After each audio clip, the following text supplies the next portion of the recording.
ករណីឃាតកម្មដ៏សាហាវដុតសម្លាប់មួយគ្រួសារមានទាំងក្មេងទាំងចាស់និងអាករសរុបចំនួន9នាក់ស្ថិតនៅឃុំទួលសម្បួរស្រុកស្ទឹងត្រង់ខេត្តកំពង់ចាមហេតុការណ៍ដ៏រន្ធត់នេះកើតឡើងនៅព្រឹកថ្ងៃទី23ខែវិច្ឆិកាឆ្នាំ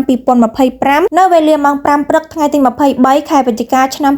2025នៅចំណុចផ្ទះចំការស្វាយចន្ទីស្ថិតក្នុងភូមិទួលសម្បួរឃុំទួលសម្បួរស្រុកស្ទឹងត្រង់ខេត្តកំពង់ចាមមានករណីឃាតកម្មមួយកើតឡើងបង្កដោយជនសង្ស័យឈ្មោះសុបិនវិនាអាយុ21ឆ្នាំរស់នៅភូមិគីឡូ10ខុំអារៈថ្នោតស្រុកស្ទឹងត្រង់ខេត្តកំពង់ចាមជននេះបានកាប់សម្លាប់និងដុតប្រពន្ធយាយនិងក្មួយសាច់ថ្លៃសរុបអស់ចំនួន9នាក់ទី1ឈ្មោះសុនស្រឿអាយុ67ឆ្នាំរស់នៅភូមិទួលសម្បួរឃុំទួលសម្បួរស្រុកស្ទឹងត្រង់ខេត្តកំពង់ចាមទី2ឈ្មោះធាតាំងលីភេទស្រីអាយុ20ឆ្នាំរស់នៅភូមិទួលសម្បួរឃុំទួលសម្បួរស្រុកស្ទឹងត្រង់ខេត្តកំពង់ចាមទី3ឈ្មោះស៊ីមវិសាលភេទស្រីអាយុ14ឆ្នាំរស់នៅភូមិទួលសម្បួរឃុំទួលសម្បួរស្រុកស្ទឹងត្រង់ខេត្តកំពង់ចាមទី4ឈ្មោះផាបូតាភេទប្រុសអាយុ13ឆ្នាំរស់នៅភូមិទួលសម្បួរឃុំទួលសម្បួរស្រុកស្ទឹងត្រង់ខេត្តកំពង់ចាមទី5ឈ្មោះផាស្រីតានភេទស្រីអាយុ11ឆ្នាំរស់នៅភូមិទួលសម្បួរឃុំទួលសម្បួរស្រុកស្ទឹងត្រង់ខេត្តកំពង់ចាមទី